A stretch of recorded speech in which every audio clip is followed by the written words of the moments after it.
তো এখানে কি দেখতে পাচ্ছি আমরা একটি চার্জ দেখতে পাচ্ছি পজিটিভ চার্জ, আর এখানে একটা 1 কুলম্ব আধান রয়েছে। চলো আমরা 1 কুলম্ব আধানটাকে ঠেলে এই দিকে নিয়ে আসি। তো দেখা যাচ্ছে যে এটা একটা প্লাস চার্জ, আবার আমরা 1 কুলম্ব চার্জটাকে তার দিকে যেহেতু নিয়ে আসছি, তার মানে একটা বিকর্ষণের বিরুদ্ধে, দ্যাট মিনস এই প্লাস চার্জটা এই 1 কুলম্ব চার্জটা কিন্তু বাইরের দিকে ধাক্কা দিচ্ছিল, একটা বিকর্ষণের বিরুদ্ধে আমাদের কাজ করে তাকে ভেতরের দিকে আনতে হয়েছে। আমরা কারা? আমরা হচ্ছি এজেন্ট। সো এজেন্ট কর্তৃক কৃত কাজ, তার মানে পজিটিভ। কেন? কারণ বিকর্ষণের বিরুদ্ধে আমাদের একটা ধাক্কা বা বল প্রয়োগ করে জিনিসটাকে এই অবস্থানে নিতে হয়েছে এই জায়গা থেকে। তো আমরা যেহেতু এখানে বল প্রয়োগ করেছি, সো আমাদের কর্তৃক কৃত কাজ পজিটিভ, আর আমাদেরকে যদি এজেন্ট দিয়ে বলা হয় তাহলে এজেন্ট কর্তৃক কৃত কাজ পজিটিভ।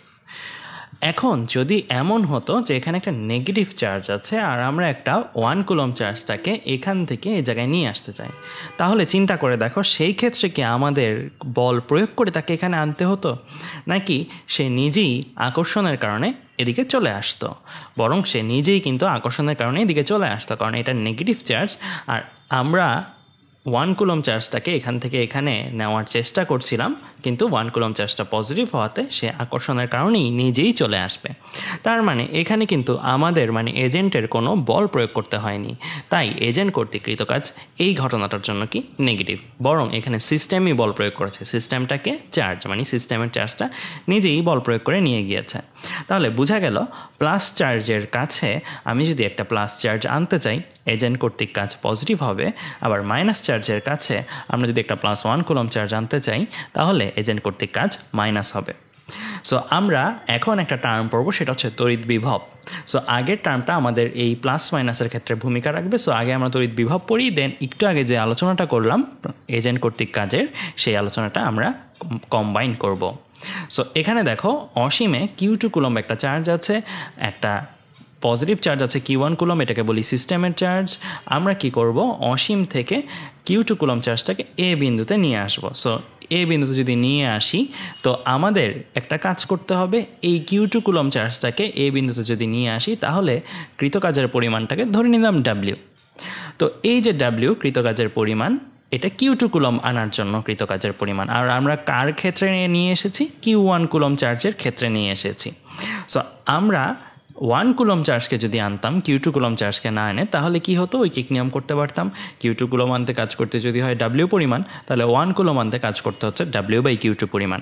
আর বিভবের সংজ্ঞা নবম দশম শ্রেণী থেকে আমরা পড়ে এসেছি, অসীম থেকে কোনো +1 কুলম্ব বা একক ধনাত্মক চার্জকে তড়িৎ ক্ষেত্রের কোনো বিন্দুতে আনতে যে কাজ করতে হয়, আর আমি এখানে একটা শব্দ জুড়ে দিয়েছি, এজেন্ট কর্তৃক যে কাজ করতে হয়। এজেন্ট মানে আমরা যে কাজ করি, সেই অ্যামাউন্টটাকে আমরা বলি কি? ওই বিন্দুর ওই চার্জের তড়িৎ বিভব। এখানে কিন্তু খেয়াল রাখা জরুরি, প্রাবল্যের মতোই কিন্তু বিভবও একটা চার্জের একটা বিন্দুর বৈশিষ্ট্য। আমরা এখানে যে এই বিন্দুতে বিভব বের করছি, এটা কার তড়িৎ ক্ষেত্রে? Q1 চার্জের তড়িৎ ক্ষেত্রে। দ্যাট মিনস যেই বিভবের মানটা আসবে W/Q2, যেটা এই যে 1 কুলম্ব চার্জ আনতে কৃতকাজের পরিমাণ, এই বিভবটা কিন্তু খেয়াল রাখতে হবে Q1 চার্জের জন্য এ বিন্দুতে বিভব, মানে এটা কিন্তু Q2 চার্জের বিভব না। Q2 চার্জটাকে একটা রেফারেন্স চার্জ মানে পরিবেশের চার্জ হিসেবে নিয়ে আসা হয়েছে, বাট বিভবটা অ্যাকচুয়ালি কার? বিভবটা অ্যাকচুয়ালি কিন্তু Q1 কুলম্ব চার্জের। সো এখানেও কিন্তু প্রাবল্যের মতোই পরিচয়গুলো। Q1 দিয়ে বোঝানো হচ্ছে সিস্টেমের চার্জ, মানে যার বিভব আমরা মাপলাম, আর Q2 দিয়ে বোঝানো হচ্ছে পরিবেশের চার্জ, মানে যেটাকে রেফারেন্স হিসেবে ব্যবহার করা হয়েছে। আর R দিয়ে কি বোঝানো হচ্ছে? R দিয়ে বোঝানো হচ্ছে এইটা আর এটার মধ্যবর্তী যে দূরত্ব, যেটা আমরা প্রাবল্যের ক্ষেত্রেও দেখেছি। সো এটা বলা আছে সিস্টেমের চার্জ হতে যে বিন্দুতে বিভব বের করব তার দূরত্ব, অর্থাৎ এই চার্জটা থেকে এই পয়েন্টের ডিস্টেন্স। তো আমরা ফর্মুলা আকারে যদি লিখি তাহলে কি লিখতে পারি? Q1 চার্জের এই বিন্দুতে তড়িৎ বিভব = W/Q2। W হচ্ছে Q2 কুলম্ব চার্জ আনতে কৃতকাজের পরিমাণ। আচ্ছা, এটার একক কি হওয়া উচিত? এটার একক হওয়া উচিত জুল পার ক্যালভিন। আর জুল পার ক্যালভিনকে আমরা আরেকটা নামে ডাকতে পারি, আমরা বলতে পারি এটা হচ্ছে ভোল্ট। সো আমরা 9-10 অবশ্যই শিখে এসেছি বিভবের একক হচ্ছে ভোল্ট। তো এই যে একটা বিভবের রাশিমালা পেলাম, তো এই বিভবের রাশিমালাটা কিন্তু প্লাসও হতে পারে মাইনাসও হতে পারে, ডিপেন্ড করে কিসের ওপরে? আমার সিস্টেমের চার্জটা কি। আমরা সিস্টেমের চার্জটাকে যদি পজিটিভ রাখি তাহলে এই বিভবের মান যেটা আসবে সেটা হচ্ছে পজিটিভ। তার মানে কি বোঝাচ্ছে?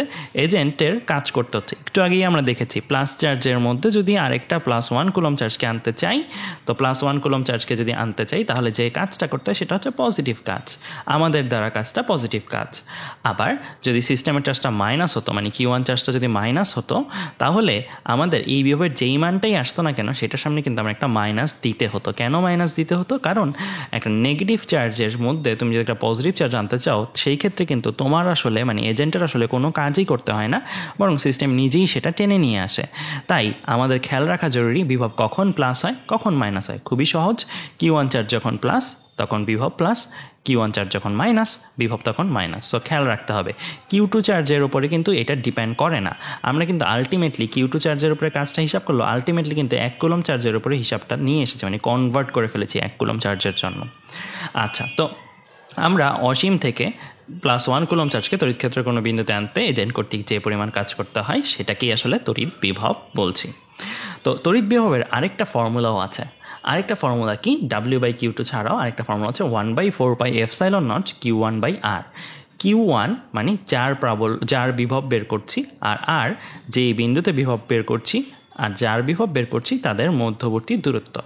তো এই ফর্মুলাটা কীভাবে আসলো? এটা বেসিক্যালি এইটা থেকেই এইটার ডাব্লিউর এর ভ্যালু বসানোর ফলেই এসেছে। আমি একটু দেখিয়ে দিই ডাব্লিউ এর ভ্যালুটা আসলে কীভাবে হিসাব করা হয়েছে।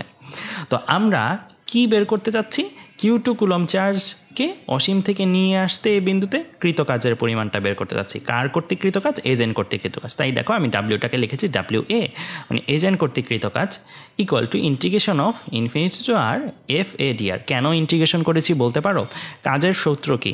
F/x, মানে বল ইন্টু সরণ। ওইটা কখন ব্যবহার করা যায়? ওইটা ব্যবহার করা যায় যখন আমার সব সময় একটা ধ্রুবক বল প্রয়োগ করা হবে। ধ্রুবক বল দ্যাট মিনস আমি যদি Q2 কুলমটাকে আনার পথে সবসময় একই পরিমাণ বল প্রয়োগ করতে করতে করতে নিয়ে আসি, মানে প্রথমে 20 নিউটন পরেও 20 নিউটন পরেও 20 নিউটন, তাহলে হচ্ছে আমাদের F/x দিয়েই কাজ হয়ে যেত। আর ইন্টিগ্রেশন কখন সাহায্য নিতে হয়? যখন পরিবর্তনশীল বল দ্বারা কিন্তু কাজ করতে হয়। তোমরাই চিন্তা করে বলো বন্ধুরা, নেওয়ার পথে সব জায়গায় কি Q1 কুলম চার্জটা Q2 কুলম চার্জকে সমান বল প্রয়োগ করেছে? না। Q1 কুলম চার্জটা এই মুহূর্তে Q2 কুলম চার্জটাকে যে বল প্রয়োগ করছে, একটু সামনে নেওয়ার পরে একটু বেশি বল প্রয়োগ করবে, আরেকটু সামনে নেওয়ার পরে আরেকটু বেশি, আরেকটু সামনে নেওয়ার ফলে আরেকটু বেশি, আরেকটু সামনে নেওয়ার ফলে আরেকটু বেশি। এক একটা বিন্দুতে কিন্তু বলের মান এক একটা আসবে। দ্যাট মিনস এই FA মানে এজেন্ট কর্তৃক যে বলটা, এটা কিন্তু পরিবর্তনশীল। আর এই FA এর ভ্যালুটা কীভাবে বের করা যায় বলো তো? একটা তড়িৎ ক্ষেত্রের মধ্যে যেহেতু আমরা বল হিসাব করছি, সো আমরা সিস্টেম মানে চার্জ যে বলটা দিতে পারে সেটাকে আমরা কি দিয়ে প্রকাশ করি? QE দিয়ে প্রকাশ করি না? Q=E/Q আমরা পড়ে এসেছি প্রাবল্যের সূত্রে। তাহলে F = কি? QE। এটা হচ্ছে চার্জ যে বলটা দিবে, মানে এই সিস্টেমটা যে বলটা দিবে। কিন্তু আমাদের তো সিস্টেমের কাজ দরকার নাই, আমার দরকার হচ্ছে এজেন্টের কাজ। সো এজেন্ট কি? বিপরীত দিকে বল দিতে হবে না। সিস্টেম বল দেয় বাইরে, এজেন্ট বল দিবে ভিতরে, তাইলেই তো ভিতরে ঢুকবে, রাইট? ভেতরে নিয়ে আসা যাবে। সো আমার FA যেটা, এটা হচ্ছে এজেন্ট কর্তৃক বল, আর এজেন্ট কর্তৃক বলটা কিন্তু সিস্টেমের বলের মানের সমানই, বাট দিক বিপরীত। সিস্টেম বল দেয় বাইরের দিকে, এজেন্ট বল দেয় ভেতরের দিকে, তাই জিনিসটা ভেতরের দিকে আসছে। সো আমরা দেখো Q2 × E লিখলাম, কিন্তু আমাদের সামনে একটা মাইনাস নিয়ে আসলাম, কারণ এটা এজেন্টের বল। যদি এজেন্টের বল না হয় সিস্টেমের বল হতো, তাহলে কিন্তু মাইনাসটা আনতাম না। সংজ্ঞা অনুসারে কিন্তু এজেন্টের বলকেই আমরা আসলে বিভব বলি, 1 কুলম আনতে এজেন্টের বলটাকে। তো আমরা এই ভ্যালুটার জায়গায় সাবস্টিটিউট করে এই জিনিসটা বসাতে চাই। এই জিনিসটা একটু সিম্পলিফাই করে নিই। সো আমরা যেহেতু ইনফিনিটি থেকে আর দূরত্বে নিয়ে এসেছি, তাই দেখো লোয়ার লিমিট ইনফিনিটি আর আপার লিমিট আর, মানে আর দূরত্বের বিন্দুতে নিয়ে এসেছি। তো আমরা যদি এখন এর ভ্যালুটা বসিয়ে দিই, এর ভ্যালু আমরা শিখে এসেছি আগের ক্লাসে 1/4πε0 Q1/r²। সো আমরা এই ভ্যালুগুলা Q1 আর এই ভ্যালুগুলো যদি বসাই, তো Q1 আর এই ভ্যালুগুলো নিয়ে যদি একটু ইন্টিগ্রেশন করি, তাহলে কিন্তু আমরা একটা টার্ম পাবো। তো চলো ইন্টিগ্রেশনটা আমি একটু করে দেখিয়ে দিই। ইন্টিগ্রেশন করতে হয় কীভাবে? আগে ধ্রুব রাশিগুলোকে সামনে সরিয়ে নিতে হবে, তাই তো? সো আমার এখানে ধ্রুব রাশি কিন্তু অনেকগুলা। আমার এখানে ধ্রুব রাশি হচ্ছে Q2, 4πε0 আর Q1। সো আমি এগুলোকে যদি সামনে নিয়ে যাই, তাহলে দেখো এরকম কিছু একটা পাবো, রাইট? মাইনাস সহকারে সামনে নিয়ে গেছি, তাহলে এরকম কিছু একটা পাচ্ছি। আর ভেতরে ইন্টিগ্রেশন করতে হবে যে অংশটাকে, সেটাকে গ্রিন কালার দিয়ে প্রকাশ করলাম। এখন এটাকে যদি আমি ইন্টিগ্রেশন করি, ইন্টিগ্রেশন করলে কি আসে বলো তো? কোন নিয়ম অনুসারে ইন্টিগ্রেশন আমরা করতাম? আমরা এই সূত্রটা খাটাতাম, রাইট? আমি একটু দেখিয়ে দিই। আমরা ইন্টিগ্রেশনের জন্য সূত্র খাটাতাম কোনটা? এটা, ইন্টিগ্রেশন অফ x⁴n dx। এটা কি আসতো? এটা আসতো এরকম, x⁴n+1 / n+1। আচ্ছা, তো আমাদের এইখানে এই সূত্রটা যদি খাটাতে চাই তাহলে এখানে আর হচ্ছে আমাদের টার্মটা, রাইট? সো আমাদের এই সূত্রটা যদি খাটাতে চাই তাহলে আর এর পাওয়ার কত, 1/r², দ্যাট মিনস আর এর পাওয়ার কত, r⁻², না? সো আমি এনের জায়গায় যদি -2 চিন্তা করি তাহলে r⁻² + 1 ডিভাইড বাই -2 + 1, তাহলে আমার এখানে থাকবে কি -1/r। তো তোমরা অবশ্যই ইন্টিগ্রেশনগুলো পারার কথা, তোমরা সেকেন্ড ইয়ারে যারা পড়ো। সো আমরা এই 1/r² জায়গায় -1/r পেলাম, আর আপার লিমিট বসাতে হবে, বিয়োগ দিয়ে আবার লোয়ার লিমিট বসাতে হবে না। ইন্টিগ্রেশন করে আমার আসলো -1/r। আপার লিমিট যদি বসাই মানে আর এর ভেতরে আর বসাবো একবার, বিয়োগ দিয়ে আর এর ভেতরে ইনফিনিটি বসাবো একবার। সো -1/r, আর বসানোর ফলে আবার এটা হচ্ছে সূত্রের -1/∞। আর এই মাইনাসটা ছিল ইন্টিগ্রেশন করার ফলে যে মাইনাসটা আসছে। সো এটা হচ্ছে আপার লিমিট লোয়ার লিমিট বসানোর ফলের মাইনাসটা, আর এটা হচ্ছে ইন্টিগ্রেশন করার ফলে যে মাইনাসটা আসলো। সো এখানে খেয়াল করো 1/∞, এটা তো আমার 0, আমরা জানি 1/∞ = 0। আর এখানের মাইনাসটা আছে, এখানেও একটা মাইনাস আছে। এই মাইনাস আর এই মাইনাস কি, মাইনাসে প্লাস হয়ে যাবে। সো প্লাস হয়ে গেলে আমার কীরকম একটা জিনিস থাকবে, এই একটা জিনিস থাকবে, তাই তো, Q2 × Q1/4πε0 divide by 1/r। এই রাশিমালাটাকে যদি আমরা এইখানে বসিয়ে দিই, এটা যেহেতু Q2 কুলম চার্জকে নিয়ে আসতে কৃত কাজ, সো এই রাশিমালাটা যদি আমি W এর জায়গায় বসিয়ে দিই তাহলে দেখো Q2 উপরেও থাকবে, W এর ভেতরেও একটা আছে, নিচেও একটা আছে। Q2 কাটাকাটি গেলে এই রাশিমালাটা থাকবে, এটাই কি এটা না? সো আমরা কিন্তু তড়িৎ বিভব বের করার আরেকটা ফর্মুলা পেয়ে গেলাম। এই ফর্মুলাটা আরও বেশি ব্যবহার হয় এটার চেয়ে। কেন? কারণ এই ফর্মুলায় যার বিভব বের করছো সেই চার্জের মান লাগে, আর যত দূরত্বে বিভব বের করছো সিস্টেমের চার্জ থেকে সেই বিন্দুর দূরত্বটা লাগে। তাহলে আমরা যদি এই ভ্যালুটা আর এই ভ্যালুটা বসিয়ে দিই ম্যাথ করার সময়, তাহলেই কিন্তু আমার বিভবটা চলে আসবে। আর বিভব প্লাস না মাইনাস এটার ক্ষেত্রে কিন্তু একটু বলে রাখি, বিভব কী রাশি? বিভব স্কেলার রাশি। তো স্কেলার রাশির ক্ষেত্রে কিন্তু মাথায় রাখা জরুরি যে স্কেলারে আমরা যেমন বলের সূত্রগুলোতে, প্রাবল্যের সূত্রগুলোতে যখন ম্যাথ করেছিলাম মনে আছে, চার্জের মান যদি মাইনাস হতো আমরা কিন্তু মাইনাসটা বসাতাম না, আমরা বরং কি বসাতাম, আমরা শুধু ভ্যালুটা বসিয়ে হিসাব করতাম। কেন? আমরা বলেছিলাম যে আমরা ভ্যালুটা বসিয়ে হিসাব করে মানটা বের করব আর দিকটা ভাষায় বলে দিব। বাট বিভবের বেলায় কিন্তু খেয়াল রাখতে হবে Q1 যেটা, এটা কিন্তু প্লাস হলে প্লাস মানই বসাবো, আবার মাইনাস হলে মাইনাস সহকারেই বসাবো। কেন? কারণ বিভবের তো আর কোনো দিক নাই, বিভব কী রাশি? স্কেলার রাশি। কেন স্কেলার রাশি? দেখো কাজও স্কেলার, আধানও স্কেলার, দুইটা স্কেলারকে ভাগ দিলে তো নিশ্চয়ই ভেক্টর আসবে না। সো বিভব একটা স্কেলার রাশি, আর স্কেলার রাশি যদি হয়, স্কেলার রাশির ক্ষেত্রে দিক থাকবে না, তো সেই ক্ষেত্রে কিন্তু প্লাস থাকলে প্লাস মান বসাতে হবে, মাইনাস থাকলে মাইনাস মান বসাতে হবে।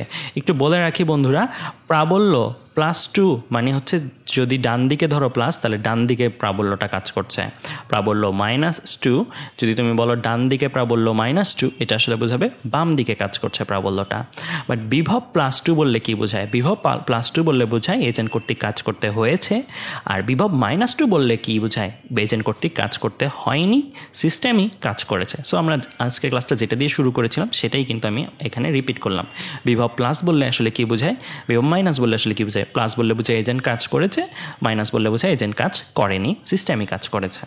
তো আমরা বিভবের দুইটা ফর্মুলা শিখে গেলাম, আর দেখলাম বিভবের প্লাস বললে কি বোঝায়, মাইনাস বললে কি বোঝায়। তো এবার আমরা চলে আসবো একটা ম্যাথে। সো একটু বলে রাখি, বিভবের ম্যাথগুলো সাধারণত চতুর্ভুজ, পঞ্চভুজ এরকম হয়ে থাকে। কেন? কারণ বিভবের ক্ষেত্রে একটা লাভ আছে। লাভ কি? লাভটা হচ্ছে যে বিভব যেহেতু স্কেলার রাশি, তাই বিভবের লব্ধি যখন তুমি করবে, বিভবের লব্ধিগুলোর ক্ষেত্রে কিন্তু তোমার বিভবের প্রাবল্যের বেলায়, বলের বেলায় যখন লব্ধি করতে তখন মধ্যবর্তী কোণ বের করতে হতো, মধ্যবর্তী কোণ বের করে কি করতে হতো, লব্ধি করতে হতো, মানে ভেক্টর নিয়মে লব্ধি করতে হতো, আবার দিকও বের করে দিতে হতো, ঝামেলা ছিল। বাট বিভবের বেলায় কিন্তু লব্ধি বের করতে বলা, দ্যাট মিনস যতগুলো বিভবই থাকুক না কেন, 5টা 6টা 10টা যতগুলো বিভবই থাকুক না কেন, তুমি সরাসরি যোগ করে দিলেই কিন্তু তাদের লব্ধি বিভবটা চলে আসবে। তাই সাধারণত বিভবের বেলায় অনেকগুলা চার্জ দেওয়া থাকে, কারণ স্যাররা জানে যে বিভবের লব্ধি বের করতে তোমার আসলে ওই ভেক্টরের নিয়ম, ভেক্টরের যোগগুলো করতে হবে না, সরাসরি যোগ করলেই হয়। তো যাই হোক, এখানে আমার প্রশ্নটা কী দেওয়া আছে, বর্গের 4 কৌণিক বিন্দুতে 4টি চার্জের জন্য কেন্দ্রে বিভব কত বের করতে বলা হয়েছে। 4 কুলম একটা চার্জ আছে, -5 কুলম একটা চার্জ আছে, 10 কুলম একটা চার্জ আছে, 6 কুলম চার্জ আছে, 4টা বিন্দুতে 4টা চার্জ আছে, আর বর্গের প্রতিটা বাহুর দৈর্ঘ্য হচ্ছে 2 মিটার করে। কেন্দ্র সি বিন্দুতে আমাদের কি জানতে চাওয়া হয়েছে, লব্ধি বিভব কত সেটা জানতে চাওয়া হয়েছে। সো 4 কুলম্বের জন্য একবার সি বিন্দুতে বিভব বের করবো, -5 কুলম্বের জন্য একবার সি বিন্দুতে, 6 কুলম্বের জন্য একবার সি বিন্দুতে, 10 কুলম্বের জন্য একবার সি বিন্দুতে বের করব। তো আমরা কোনো এক চার্জের জন্য একটা নির্দিষ্ট দূরত্বে বিভবের ফর্মুলা শিখে এসেছি কিছুক্ষণ আগে, V equal to 1/4πε0 Q1/r। Q1 হচ্ছে যার জন্য বিভব বের করছি সেই চার্জের মান, আর আর এর ভ্যালুটা আর কি, আর হচ্ছে যত দূরত্বে আমি বিভব বের করছি, যেই চার্জ থেকে বিভব বের করছি তাদের মধ্যকার দূরত্ব। তাহলে আমরা এই জায়গাটার মধ্যে কিন্তু 4 কুলম্বের জন্য একবার সি বিন্দুতে, -5 কুলম্বের জন্য একবার সি বিন্দুতে, প্রত্যেকটা জন্য আলাদা আলাদা করে কাজ করব। তো আমাদের কি দূরত্বটা লাগবে না? দূরত্বটা লাগবে। 4 কুলম থেকে সি বিন্দুর দূরত্ব, 10 কুলম থেকে সি বিন্দুর দূরত্ব, 6 কুলম থেকে সি বিন্দুর দূরত্ব, এগুলো লাগবে। তো আমরা যেহেতু একটা বর্গক্ষেত্র নিয়ে কাজ করছি, বর্গের কর্ণের দৈর্ঘ্য আমাদের জানা আছে না? বর্গের কর্ণের একটা সূত্র ছিল, সেটা কি √2a, রাইট? বর্গের বাহু যদি হয়ে থাকে a, তাহলে কর্ণের দৈর্ঘ্য হচ্ছে √2a বা a√2। সো আমরা এইখানে a হিসেবে কত পাচ্ছি? বর্গের বাহুর দৈর্ঘ্য হচ্ছে পাচ্ছি আমরা 2 মিটার, রাইট? সো আমরা যদি 2 মিটার পাই, তাহলে এই কর্ণের দৈর্ঘ্যটা হচ্ছে 2√2। তো এটা যদি 2√2 হয়, এটা যদি 2√2 হয়, আমাদের তো পুরাটা দরকার নেই। আমাদের 4 কুলম থেকে এই বিন্দুটা দরকার, 10 কুলম থেকে এই বিন্দুটাও দরকার। দ্যাট মিনস আমাদের অর্ধেকটা দরকার। এখন তোমরা বলতে পারো, ভাইয়া কর্ণের কি এতটুকটা অর্ধেক কেন? কারণ আমরা একটা ছোটোবেলায় উপপাদ্য শিখে এসেছিলাম না, যে বর্গের কর্ণদ্বয় পরস্পর পরস্পরকে সমকোণে সমদ্বিখণ্ডিত করে। তার মানে এইটা হচ্ছে পুরো কর্ণটার অর্ধেক ভাগ। তার মানে এখান থেকে ধরে এই পর্যন্ত হচ্ছে 2√2, মানে 2টা √2, আর এখান থেকে ধরে এতটুকু হচ্ছে 2√2/2, মানে শুধু √2।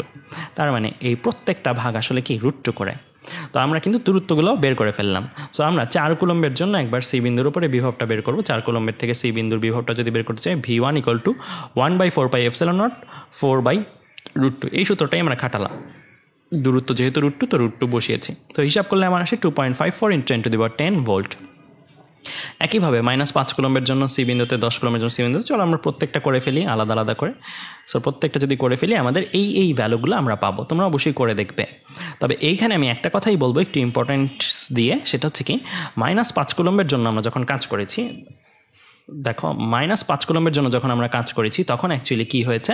সো তখন আমরা চার্জটা মাইনাস বলে আমাদের বিভবের মানটাও কিন্তু মাইনাস আসলো। আমি বলেছি যে বিভবের সূত্রে কিন্তু আমরা চার্জ যদি প্লাস থাকে তাহলে আমরা প্লাস ভ্যালু বসাবো, আর চার্জ যদি মাইনাস থাকে তাহলে কিন্তু আমরা মাইনাস সহকারেই বসাবো, আর বিভবের মানটা মাইনাস আসবে।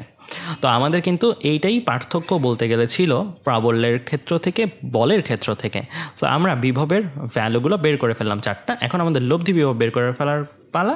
এটা খুবই সিম্পল। আমরা লব্ধি বিভব কীভাবে বের করতে পারি? জাস্ট যদি যোগ করে দিই। সো লব্ধি বিভব কীভাবে আসবে? 4টা বিভব যদি যোগ করে দিই, এখানে এটার সাথে যোগ এটা, এটার সাথে যোগ এটা, এটার সাথে যোগ এটা, এটার সাথে এটা যোগ করলেও কিন্তু এটা বিয়োগ হয়ে যাবে, কারণ এখানে মাইনাস আছে যেহেতু। তো এটার সাথে এটা যোগ করা হলেও এটা বিয়োগ হয়ে যাবে, কারণ মাইনাসটার কারণে।